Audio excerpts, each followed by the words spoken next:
of a decade and is pretty much a household that everybody knows what a showrunner is.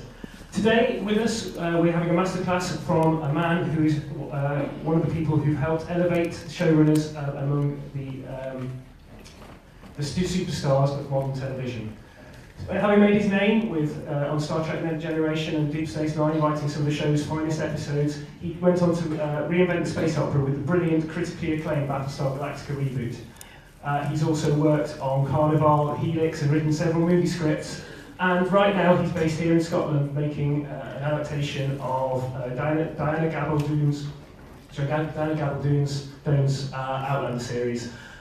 So that seems a pretty good place to start, seeing as it's just down the road.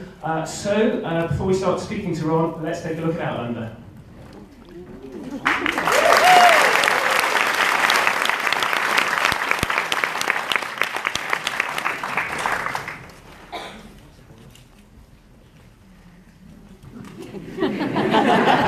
Grab a clip, please.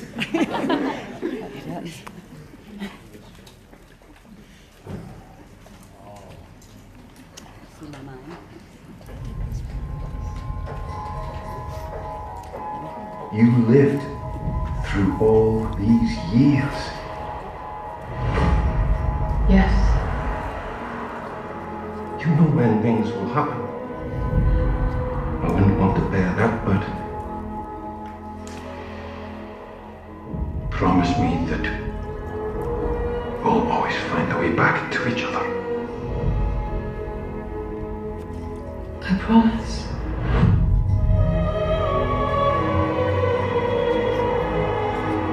There's gonna be a war.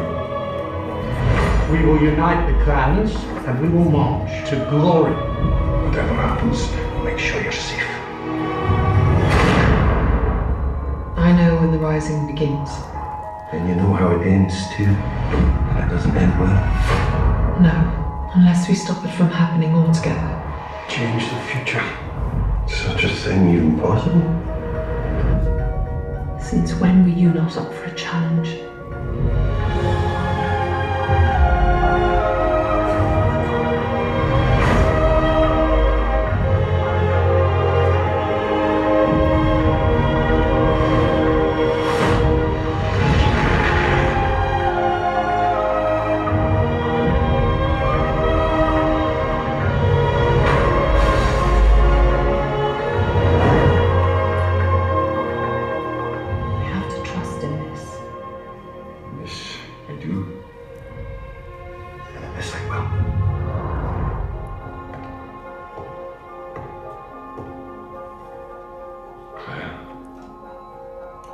I'm back. And I'm so grateful.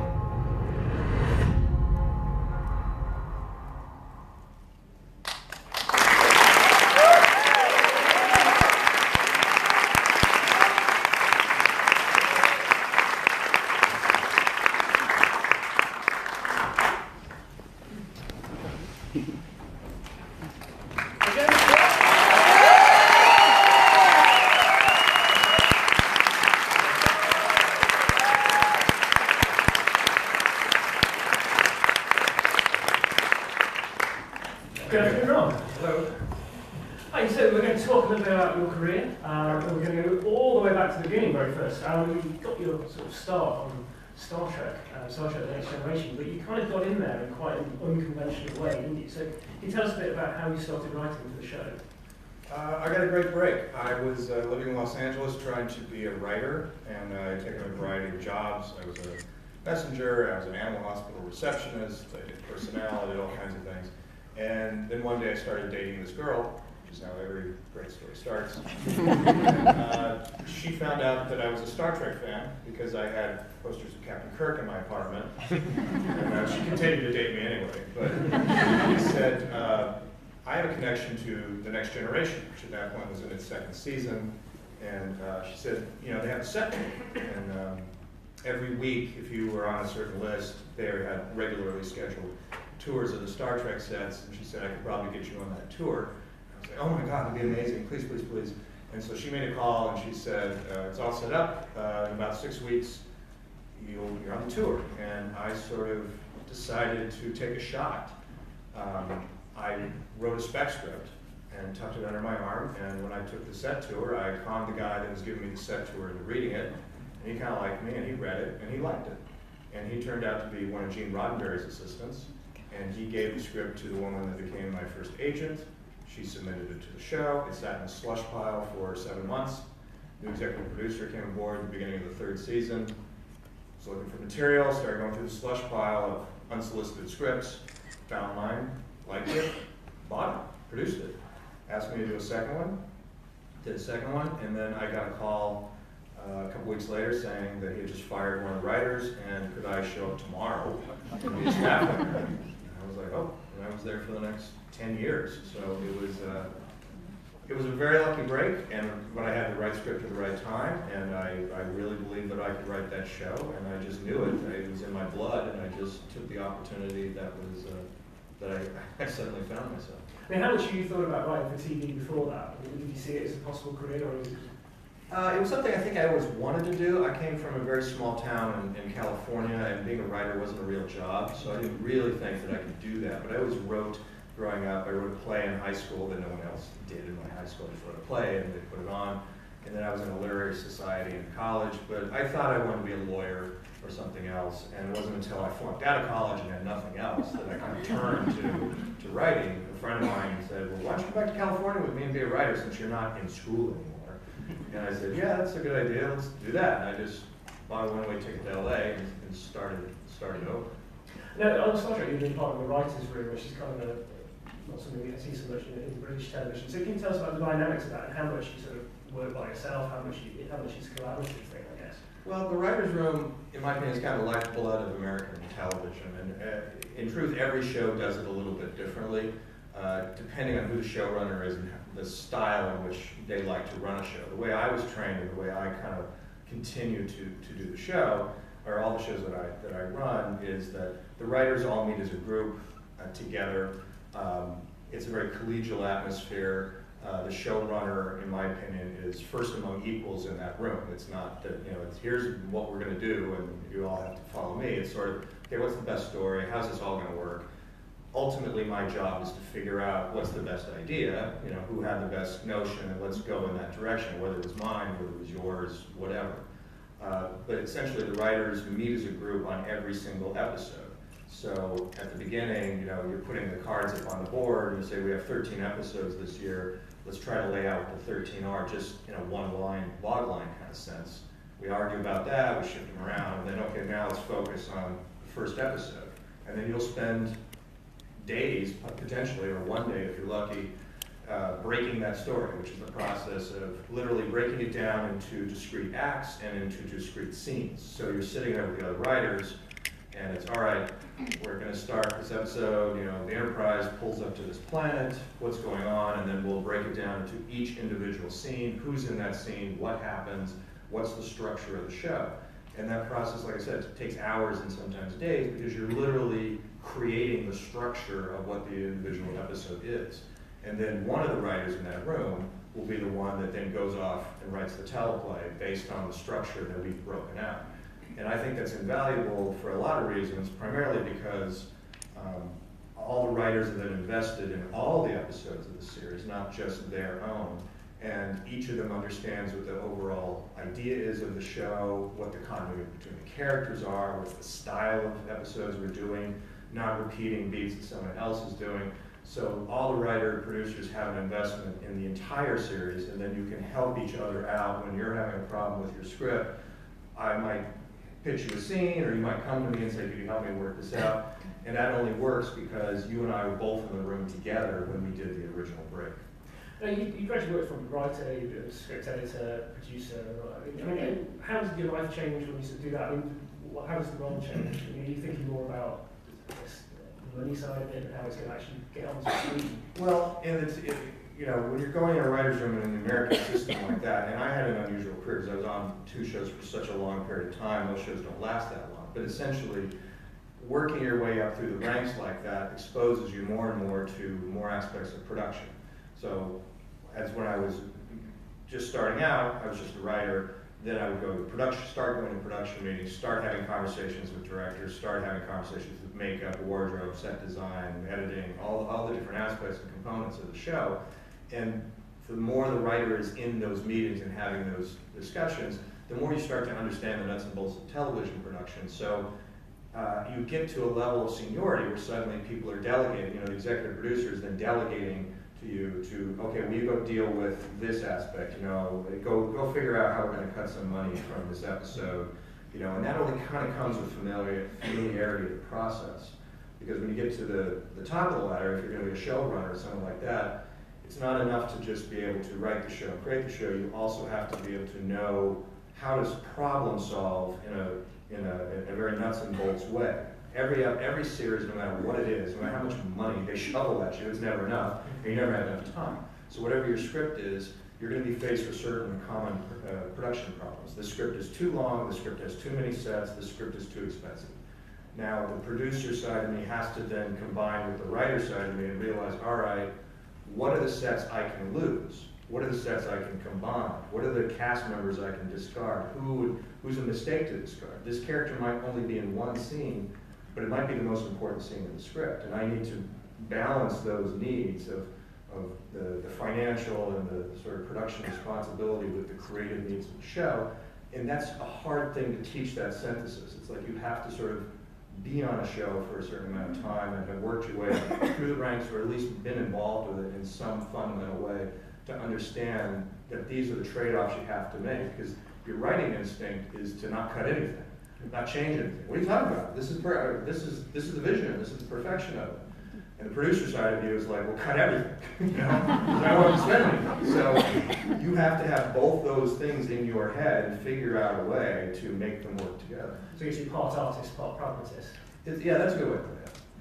Now, we're going to have a look at another clip now. It's something you've chosen from Star Trek Deep Space Nine.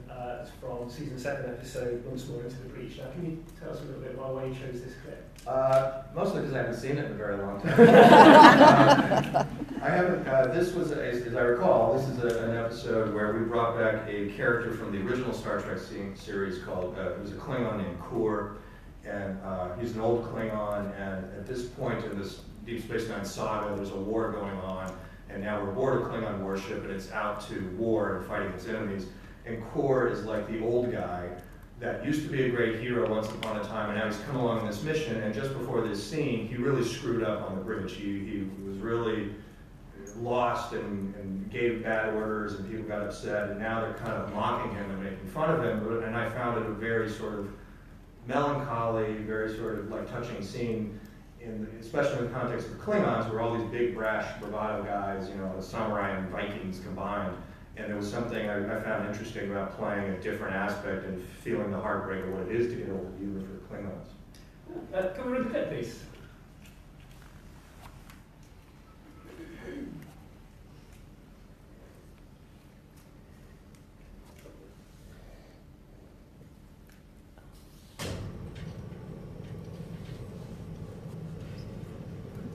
No sound.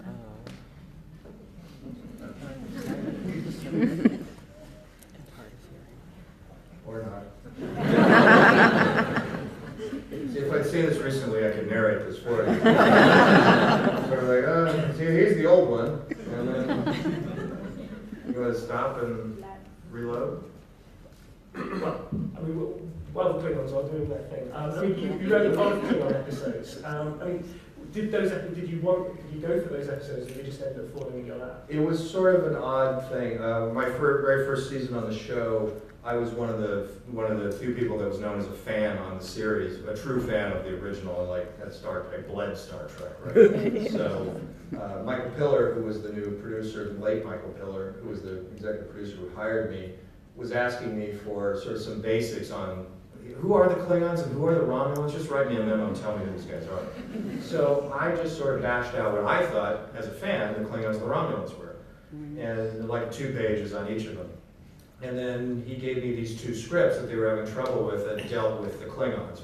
Worf was a character on Next Generation who was the only Klingon on the bridge, and there were 2 scripts that dealt with him and his backstory, one with his brother, one dealing with him going back to the Klingon homeworld for the first time.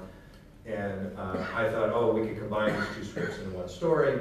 That became a third season episode called Sins of the Father, where we went to the Klingon homeworld and really explored their culture for the first time.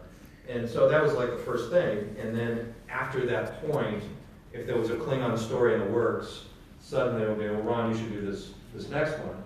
And before you know it, I became the Margaret Mead of the Klingon Empire.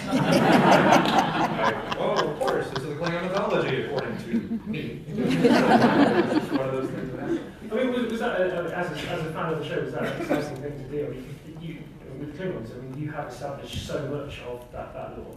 It was fun, it was sort of, the overall experience was so, it was very meaningful to me overall, not just that aspect of it, but just this was a fundamental part of my childhood.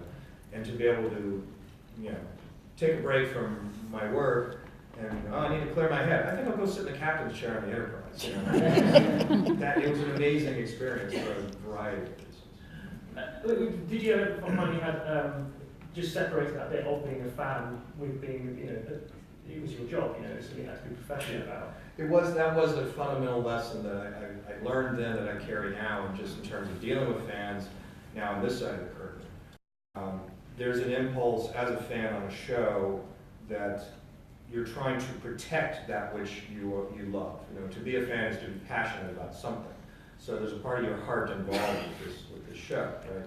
When you're making the show, you have to balance that desire to preserve these precious things that meant so much to you when you were a fan with the need to make the best story you can. And sometimes they're in conflict, and it's not everything, when I was in Star Trek, there were things about the original series that I loved that we were no longer doing in Next Generation, or that had changed over the years.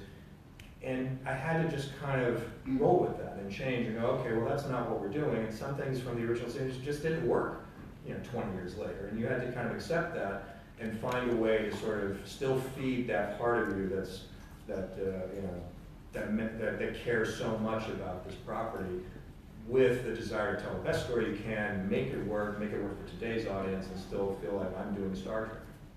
Now, I think, should we give that clip another try? Sure. Can we give that clip another go?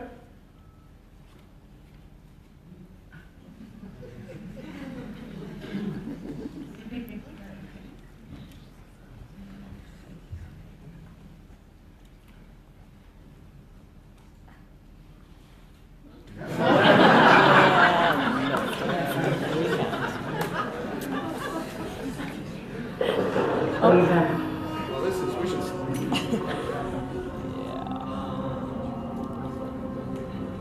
Sir?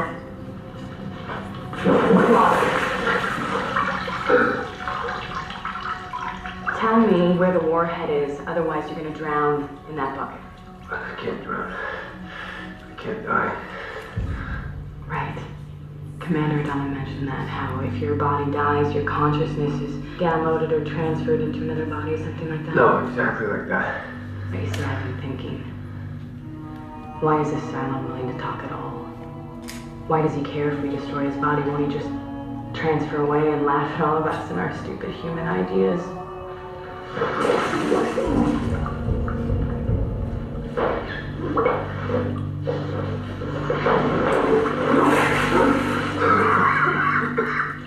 Tell me where the warhead is.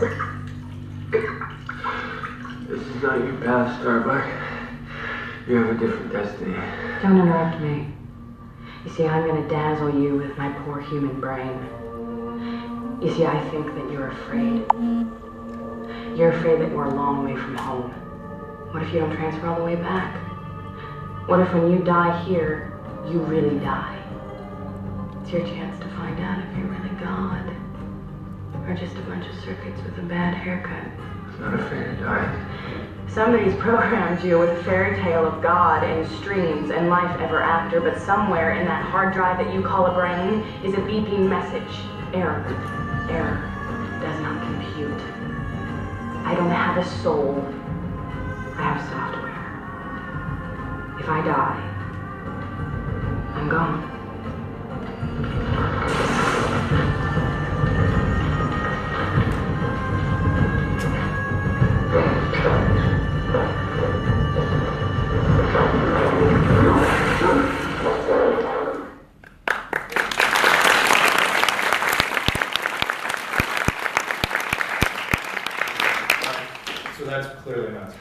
Battlestar Galactica, first season, that was a scene, Kara interrogating Leoben, who was clearly a Cylon. Yes. It was an important moment in the life of that show in that we were doing that, first season contemporaneous with a lot of things that were happening in the real world. So we literally on the writing staff had just even heard of the concept of waterboarding, the idea of it. And the first images of Abu Ghraib were coming out, and it was very much in the moment. And it was important in that show that we were talking about what was happening in real time in the world around us, in the real world. And there was an opportunity to sort of explore a lot of those things. Heroism, what's a good guy, what should a good guy do, what should a good guy not do, what's a bad guy, and what's a person. And the thing I always liked about that scene and about a lot of the questions that we played in the show was, if you think Leoben's a person, that scene has a completely different meaning than if you think Leoben is a machine. And how do you decide, is that a person or a machine? And if it cries and it bleeds and it screams in terror and suffers, is it simulating a human response or is it an actual human response? So that was like a very important moment sort of in the early life of Battlestar about the kind of things we were going to deal with and themes that we were going to tackle. We had a huge fight with the network about it at the time, not so much because of the themes that I'm talking about now, but because it was too graphic. In the early drafts, she knocked his teeth out. It was much more brutal and graphic physically. And then we kind of compromised after a sort that we just smack him around a couple of times, but that the heavy duty thing would be the waterboarding of the wheel. I mean, did you find that the fact the show was set in space, entirely different worlds to here, gave you a bit more freedom to be, I guess, a little bit more on the nose about sort of the current political state of the world than you would have done if it was a real world drama? Oh, absolutely. That's the great thing about science fiction. We could aim back to Twilight Zone and the original Star Trek series, discover that if you put these things in a science fiction context, you get a free pass in a lot of ways, not just from the network, but from the audience as well, because you're allowing them to think about things in a way that doesn't threaten anybody. If you call them, in the original series, if you call them Klingons, it's different than if you call them the Soviets. In Battlestar Galactica, if they're the Cylons, it's different than if you're saying it's Al-Qaeda. There's different emotional buttons it pushes with everybody. So by just taking one step back and removing all the contemporary labels, you can still get to some interesting thematic ideas. You can explore really deep, interesting philosophical questions, political questions and socio-political questions and religious questions, but you need to kind of give everyone permission not to get upset and not to say, what are you saying about the Republicans? What are you saying about the Catholic Church? You just science fiction gives you this free pass. Now, it's set in space, like Star Trek, but aside from that, it couldn't be more different to Star Trek. I mean, how much of you going into Battlestar was a reaction against, I guess, because Star Trek it does have its formula, there's not so much conflict among the crew. I mean, did you want to do something radically different? Yeah, a lot of it was born, and a lot of it was born in frustration with Star Trek. As much as I loved it, grew up with it, lived it and breathed it, after a decade working on it, I bumped up against the restrictions of it. There were certain things that you couldn't do in that universe, and especially towards the end of Deep Space Nine, we did a 2-season run at the end that was basically about a big war against a power called the Dominion, so our characters were in a war story, but I felt that you just couldn't really get into the darker aspects of the war. You couldn't really make the characters as flawed as I wanted them to be. I wanted them to be more morally ambiguous. I also got frustrated with the style that Star Trek was shot in at that point. It felt very stuck in the mid-'80s. It was very formalistic, it was very slow, it was edited in a certain way, it was overlit. It was just, I felt the creaking of the bones in terms of what we were doing. So in the back of your head, as the writer, you're like, someday when I have a science fiction show, this is what I'm going to do. And sure enough, a few years later, I got the opportunity to do Battlestar. So all those things that I had been mulling on and stewing on, I had an opportunity to sort of put into play. I mean, what do you think, though, that the original series, which is quite almost kitsch, it's off the disco era? Careful. It's stylistically very different to your Battlestar. I mean, what made you think that the two things were... Oh, you mean Battlestar? Oh yeah, Battlestar is definitely a disco era. When I approached Battlestar, my attitude was, if I'm going to remake this, reinvent it was the term at the time, it still has to be Battlestar Galactica. I didn't feel like I wanted to put something out there to the audience that just had a name on it and had no relationship to the original. I thought that's not fair, it's a cheat, and I don't think that would be successful. So to me, I approached the original show as, all right, I'm going to keep the basic superstructure of what the show is about, and the basic characters, and I'm going to keep everything I think that works. And everything that doesn't work, I'm just going to get rid of, like immediately, right off the top. So, Adama, head of the Battlestar Galactica, it's basically an aircraft carrier in space. Keep it, love it, works. He has his son on board, he's the lead fighter pilot. Okay, it's a little bit of a push, but there's probably a way I can get the son on board to get the show going. I'll buy that. His best friend, Apollo's best friend, is Starbuck, the rogue pilot who's a womanizer and a gambler and just kind of a lovable rascal. And I thought, well, I don't know what to do with that relationship. What do I do with the straight arrow, good hero, and then his roguish friend who's really not that bad? Everything in my head, I was just like, that just seems boring. It's kind of a cliche, I don't know what to do with that. And then I just started to have this epiphany of, well, what if Starbuck was a woman? Oh, well, that kind of changes a lot of things. You know, at that point in time, we weren't used to seeing women in combat in the States. It was kind of a new thing that was going on at that moment in time. I'd never seen that character portrayed as a woman. I'd never seen her being portrayed as really bad, the one that literally smoked the cigars and was a wild card and dangerous, you know, and I thought, well, already I'm more interested, so I'll make that change, you know, and then I just went on and on through the whole show with that philosophy. Now, the critical response to the show was brilliant, and I'm going to read a quote from Time magazine when they put it in their top 10 list of shows of the year. It said, most of you probably think this entry has got to be a joke, the rest of you have actually watched the show. And it actually had that sort of, I guess, mainstream critics really sort of taking on board. I mean, did that feel satisfying for you, that obviously you worked in science fiction for a long time, and it's sometimes sort of a genre that is, I don't know, put to one side, and here, an unashamedly science fiction show that was being celebrated for being a truly great drama. It was very satisfying, for precisely that reason, because, you know, those of us who worked in science fiction, we literally told each other as we were in the sci-fi get. We were just over here, you weren't taken seriously, none of this work mattered.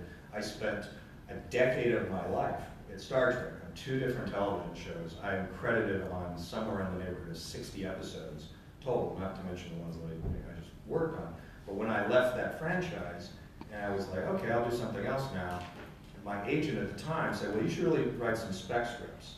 I was like, what are you talking about? Spec scripts? I can give you all the script reading material you want. It's like, well, no one in Hollywood's going to read a Star Trek script. They don't take it seriously. They don't understand it. So, you know, you should like write an Ally McBeal or something. You know, it was just such a crazy. I couldn't believe it. It was just sort of a, you know, it was cold water. You realize that, yeah, none of that really mattered in terms of how the rest of the industry saw it. Also, when you were on Battlestar Galactica, was in the rise of social media, you sort of engaging with fans. I mean, how did that kind of change your sort of role? Because suddenly people have got, I guess, direct access to you in a way they didn't before. It started out as fun and became a lot of work. You know, when I was at Trek, the internet was kind of, you know, becoming a thing, and I remember there was an AOL board I used to go answer questions on in the early days. And then by the time I got to Battlestar, yeah, social media, there was no Twitter, and that wasn't happening. There was no streaming at that time. So we were right on the cusp of some things that were about to take place. We did some webisodes.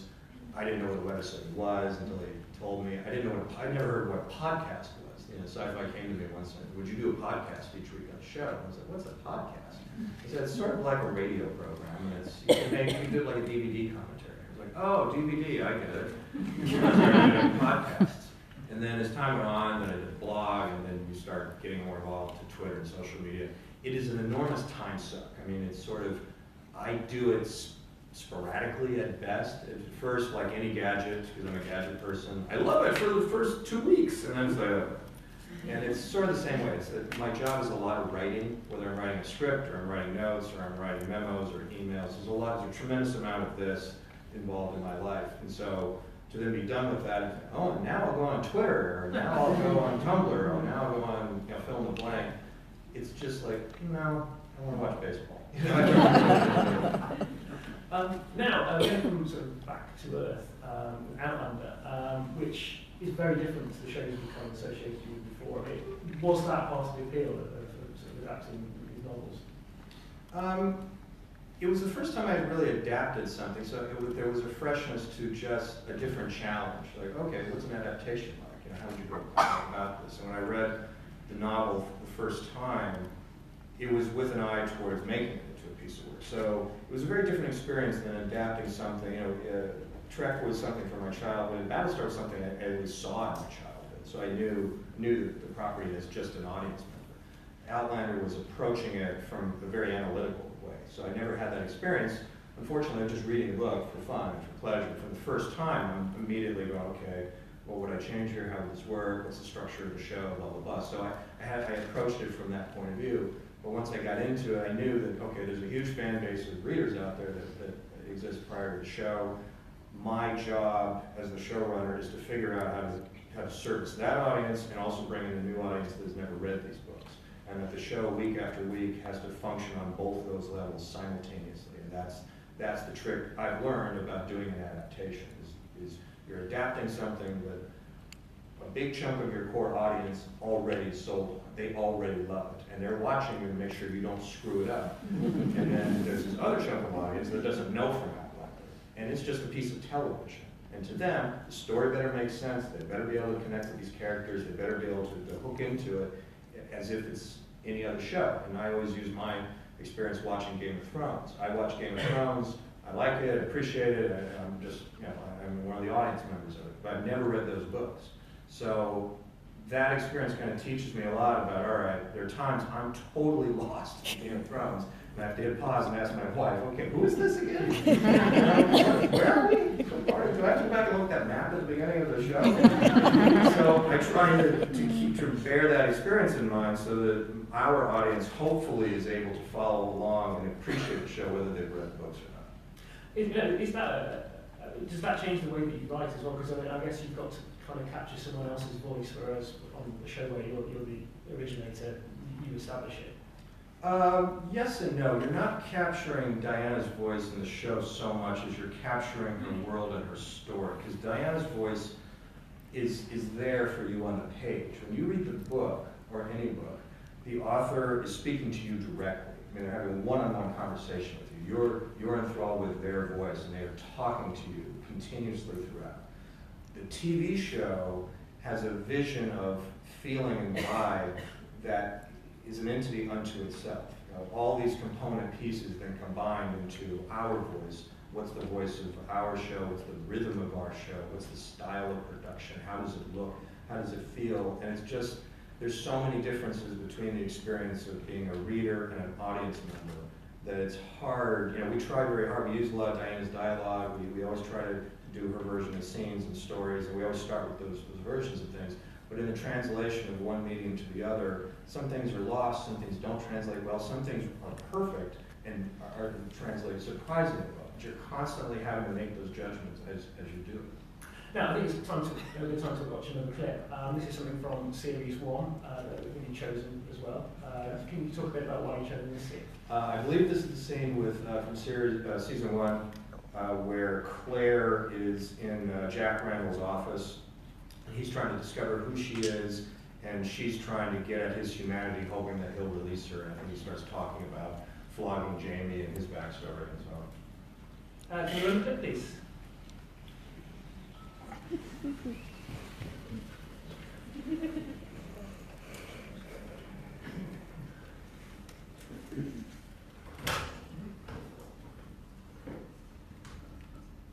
The world suddenly narrowed down to my arm and his back. The whip connecting us both. Laughter changed. First to gasps and to sobs. Crowd had to look away. They were horrified.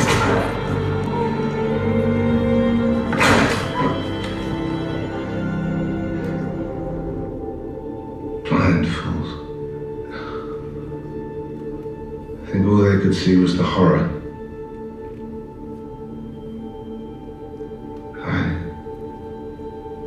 I could see the beauty.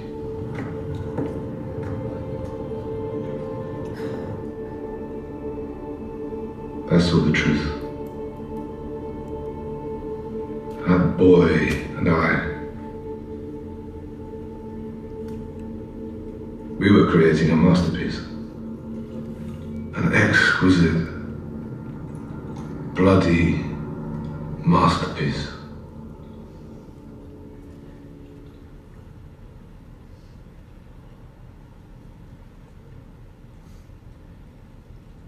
It's the most beautiful thing I've ever seen.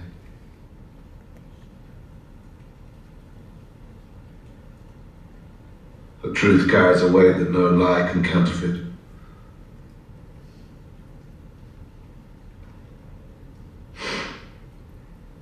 Promised that I would reveal myself to you, and I have. Yes. I believe you have. You think me a monster, no doubt. It could be so.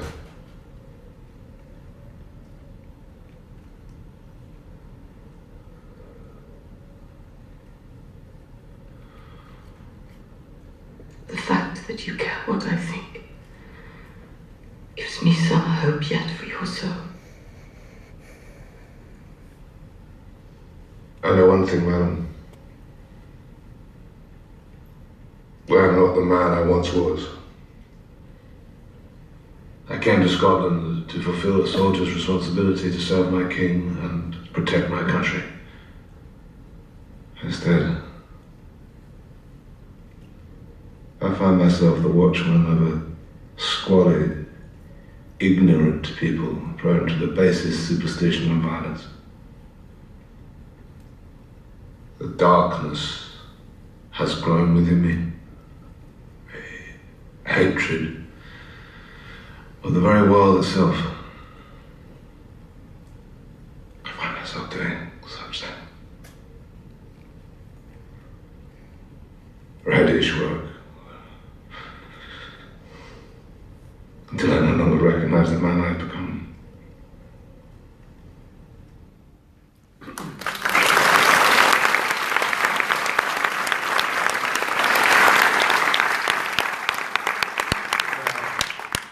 Sorry about the blood. It's not quite what I chose, but that's close enough. And I mean, Claire, then, got a character who's often in extreme jeopardy, yet doesn't come across as a victim. I mean, was it important that she was such a strong character? Oh yeah, that was one of the things that I responded to in the book was, you know, the first book is told in first person from Claire's point of view, and so she's talking to you through the whole book. And I really liked her intelligence and her strength of character. Was one of the things that drew me into the story. So it was really important that Claire be a very smart, strong woman, because I thought that was fundamental to sort of what we were doing, which made it was another challenge to then cast the role, because we really had to find an actress. I said the dominant quality that Claire has to have is her intelligence. She has to be smart, because we're going to be with her a lot. You're going to hear her think, you're going to hear her voiceover, you're going to be intimate with her, you're going to share a secret with her through the whole show, and there had to be a mind in there that was fascinating and great, and intuitive and strong, and so that was one of the key characteristics of the character. Now, obviously, Scotland is one of the stars of the show, and you film it here. Was it essential that you actually came to the place where it's set, you know, and you didn't sort of have someone else sort of filling in for it?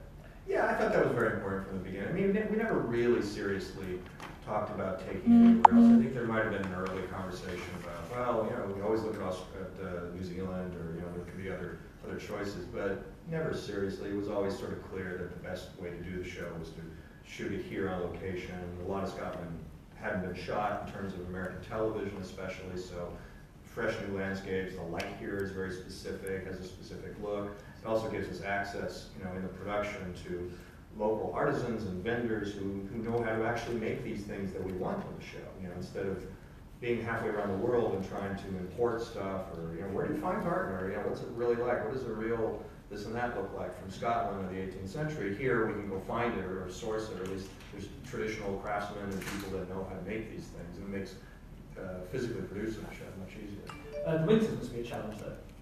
They are. I mean, there are times,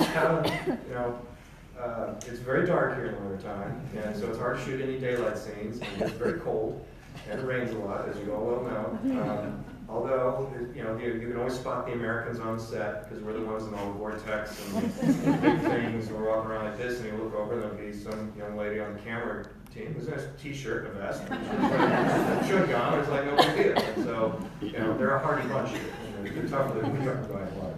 Now, season 2 had a lot of stuff in France. I think season 3, I think, is going to have bits in a boat. Quite a lot in the boat. The story in season 3, I don't think I'm giving too much away, will start in Scotland, but there is a sea voyage involved in the 18th century, so there's an extended journey across the Atlantic, and then the story eventually goes to Jamaica, the Caribbean, and ending up in the New World. So it's a whole, as different as season 2 was from season 3, from season 1, season 3 will be, again, very, very different from season 2. Is that exciting for you as a show, making the show, that you can actually be doing the same show and then, but it's still evolving all the time? It's exciting creatively. It's really hard, in terms of production. It makes it very difficult because essentially, to make television work normally, you get into a rhythm of things. You have standing sets, you have familiar locations. By the 3rd or 4th season of the show, it's basically a machine. This is where you're going to shoot. This is the police station. This is the hospital. This is their apartment. This is the bridge in the Enterprise. Whatever it is, you're familiar with lighting those sets. You know how to shoot them. The cast knows what they're doing. Everything speeds up. Costs go down. With this, you're doing a whole new series every scene. So that's very difficult. Scouting new locations, building new sets, bringing in new cast members, new costumes, different eras. It increases the expense, and increases the time necessary to prep everything, and shoot everything. It costs you time on the day because they're lighting sets they've never lived before. So it just becomes very more difficult, and it's also just a lot of mental energy, having to crack new problems as opposed to, oh yeah, we know what we're doing here, and let's just do another one of these. Now, you've also just started working on a new TV show, Electric Dreams, The Worlds of Philip K. Dick. Now, I think you're very much in the scripting stage at this moment, but so can you tell us a little bit about it? I believe you're going back to the short stories of Philip K. Dick. Yes, I was approached by Michael Denner, a producer-director who I knew casually, who was a deal on the Sony lot, and the two of us and Bryan Cranston got together and were interested in doing this anthology series based on the short stories of Philip K. Dick. There's over 100 of them that he wrote, most of which have never been realized, and the audience isn't even that familiar with the works themselves. And the idea was to then craft each one of these episodes based on a different short story and bring in different writers and directors each week who would be inspired by one. Like say, here's some of the short stories. Which of these speaks to you? What is it inspiring you? Not necessarily a literal translation of that story, but thematically, or is there a character, or what? Where can you spring off of by just giving me this source material? I mean, Philip K. Dick, obviously, amazing science fiction author, and the inspiration for Blade Runner and Total Recall. So, I mean, was he a big inspiration for you sort of growing up? Oh, sure. Because coming into it the back way from Blade Runner, you go, wow, that's based on a book. Let me go find that book. And do Android Supreme and Electric Sheep, and then you start realizing, wow, this guy's it's very different than the movie, but it's fascinating. And you start getting some of his other material, books and novellas and so on, and you realize he had a unique take on the world. He was crazy in a certain sense, but we're all crazy in a certain sense in this business. And he was talking about ideas and wrestling with themes of the human experience that are sort of timeless and that can speak to every subsequent generation. So it's great for us to now have our chance to go at this material, just like other people before us. Anthology shows as well gone in and out of fashion. We obviously had the Twilight Zone and the Outer Limits back in the day, and Tales from the Crypt since. Is that obviously it's going to be very different to working on a sort of show where it's the same world every week. I mean, is that something that's exciting for you? It's a different challenge. I mean, I've been doing this for quite a while now, so it's always great to find a different challenge, a different intellectual puzzle to have to solve, a different creative muscle to have to strengthen and use. So yeah, it's great. It's sort of like, wow, no one's done this, and this is scary and dangerous, and won't that be fun? So Bryan Cranston, obviously Bryan Cranston was amazing in Breaking Bad, and he was very sort of hot property. I've heard he's an actor, so. What's his involvement in it? So is he producing? Is he likely to He's start? one of the producers. He's very involved in it. He was the three of us really, that came up with doing this in association with the Philip K. Dick estate. He's very involved in all scripts, story meetings, and talking about it. And his participation in front of the camera is a different question, and we're not sure, and he's not sure. A lot of it depends on schedules and timing. I know he'd like to, but we're still at the very early stages of this, so I don't really know exactly what he'll be performing. Now, I think it'd be a good time now to open this out to some questions from the audience. So if anyone's got any questions for Ron, put your hand up. Is it lady in the left? When you started out on The Next Generation,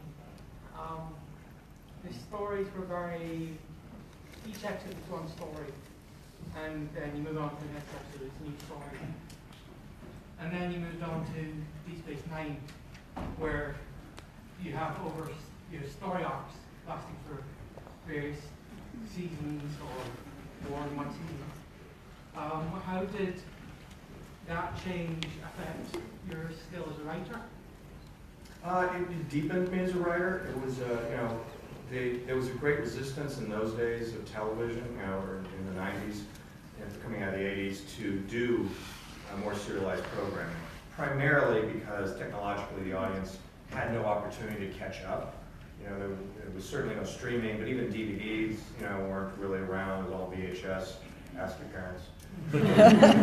So the audience didn't have an opportunity. If they missed an episode, the network and the studio were panicked that they'd never watch again. It's like if you were doing a serialized show and you tune in on episode 3 and you're lost, the audience just clicks and goes to the next channel. In today's environment, they can catch up on anything you missed and they'll start over at the beginning.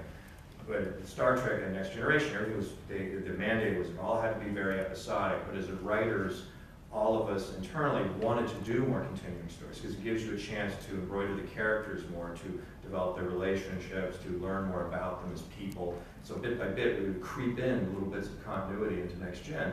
In Deep Space Nine, the format of the show itself kind of demanded a continuing story because the Enterprise pulls up to a planet, has an interesting story, and then it goes away. And Deep Space Nine didn't go anywhere. So no matter what you did, the story that you told last week is still hanging around this week, and you couldn't get away from that. So by its very nature, the show just sort of became more serialized. And we embraced that and loved it, and I learned more about writing character because now you had many hours to develop this character as opposed to trying to keep them in stasis, and they couldn't really change episodically every week. You could only learn so much about Captain Picard. You couldn't really take him on a big journey because next week you had to sort of have him at the same place. On Deep Space Nine, you had Captain Sisko, and you could take him on a long arc through all these stages of his life because he wasn't going anywhere. I mean, do you think the sort of increase in arc storytelling is one of the reasons that now TV is sort of been elevated to sort of this new status that people are attributing TV on a level of movies? I think that has a big impact on it. I think it's the combination. I think the technology led the creative opening because again, once the audience has an ability to go back to the beginning and watch the full story, now you can tell a really complicated, in-depth tale.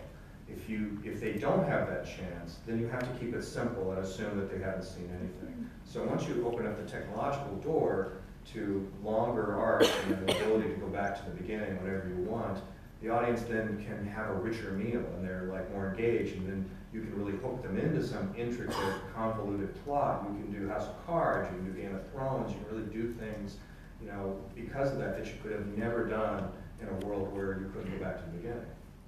Now, any other questions? Gentleman at the front. Good afternoon. Thank you so much for being here. It's good to see you again.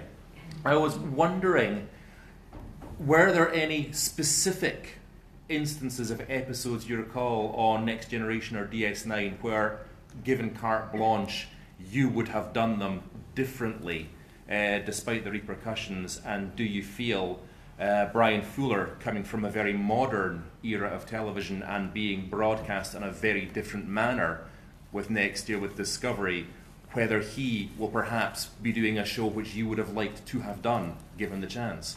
Well, Brian, it's interesting. I know Brian well because we worked together back in the day on Star Trek, and he's a friend of mine. And he's going to the opportunity to approach that franchise in a very different world. All the other Star Trek shows were done in a different era of television in every imaginable way, technologically, the way we're talking about, stylistically, creatively, etc. So he has a really fresh and exciting opportunity. And I'm knowing Brian, he will seize that opportunity and strangle it for every possible, thing he can get out of it. To me, going back, no, I don't have any regrets about the show. It's hard to say I would have done it differently because it would have had to have been a whole different world to do some of those things. The stories and the style of storytelling we did in Battlestar Galactica, to have grafted that onto Star Trek can be done, but it would have required changing the entire format of the show and really a different, taste of Star Trek. So of the work that I did in those days, I know I did the best work that we could under the circumstance, and I feel like I pushed the envelope as far as I possibly could push without breaking through. Okay. Hi. The properties that we've all talked about this afternoon, Star Trek, Battlestar Galactica, Outlander, they're all based on sort of existing properties the audience were in some sense familiar with. Do you think that's something that's necessary for successful sci-fi on TV? There has to be a kind of pre-existing property, or is that something that comes more from TV channel heads as opposed to audiences?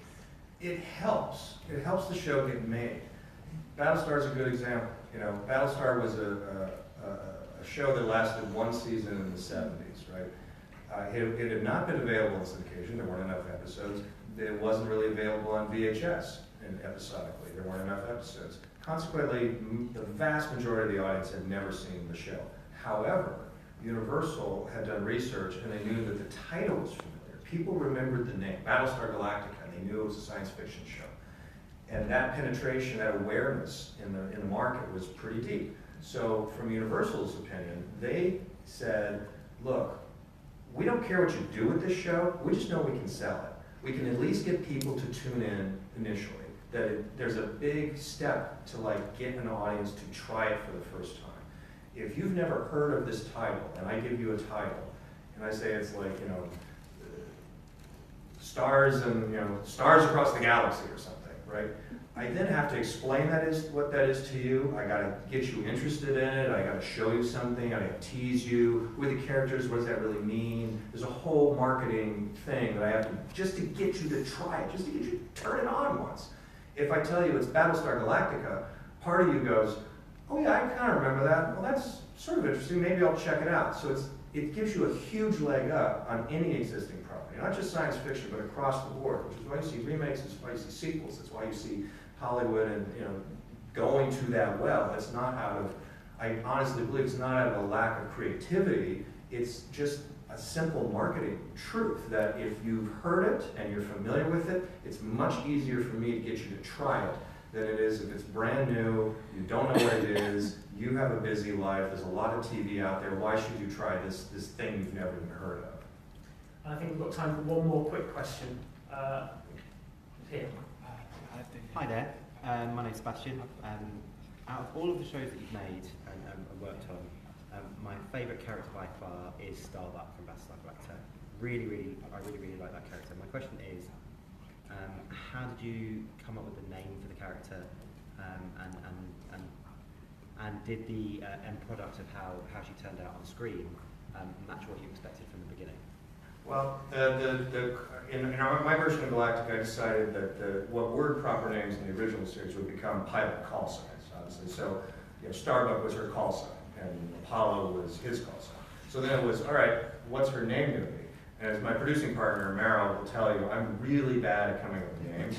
They tend to be someone I just talked to. If I was watching TV, it would be, her name is Marcia Brady. I hate coming up with names, and in that particular circumstance, I had just done a show called Deep Space Nine with Kira, so I was like, Kara is going to be her first name. I to an A.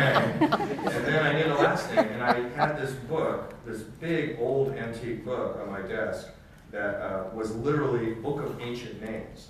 And I'm not making this up, I went like this, and I went, Thrace. Cara Thrace, love it. That's the depth of my...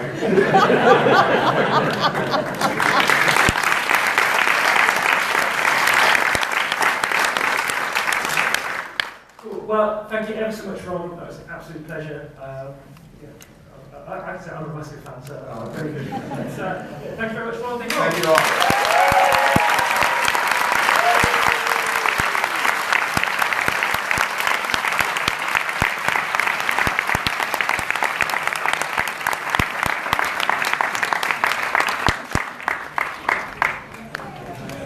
I noticed the Sonic thing.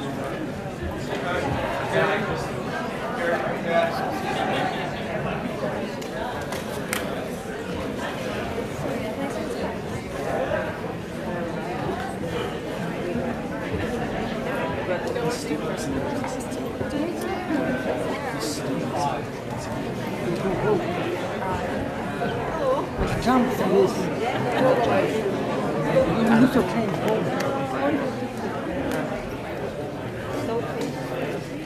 Was that?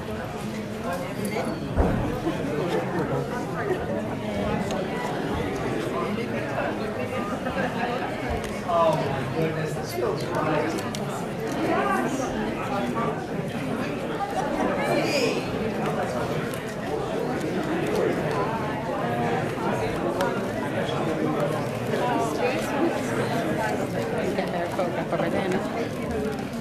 You get better photograph.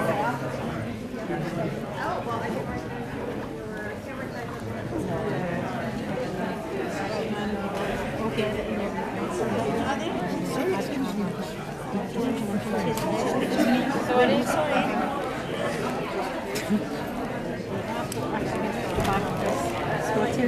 Why don't you? Yeah, that's perfect there, yeah, this one. You do your bit. No, you do your bit. Okay. Okay. You got one of those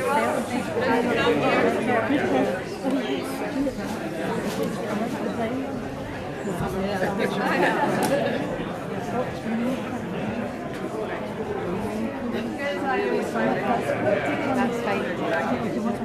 And maybe get This is very money for me. Oh, right, okay. Just for some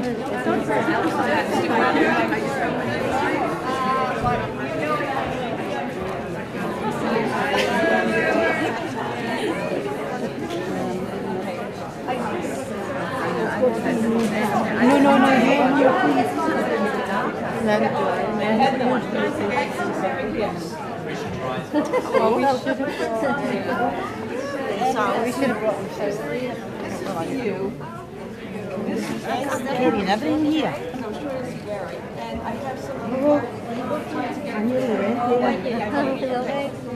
Yours.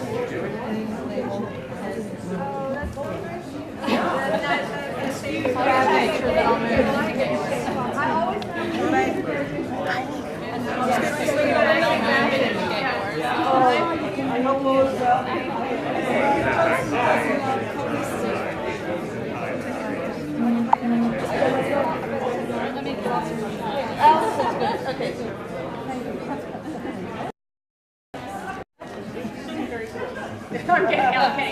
Wow.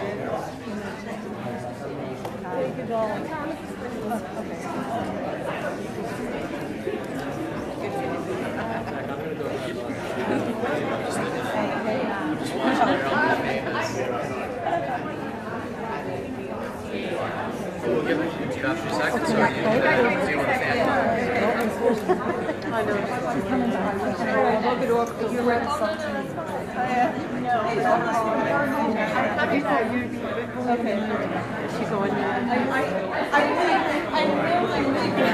You're right. I was in amongst all the geeks. It was great.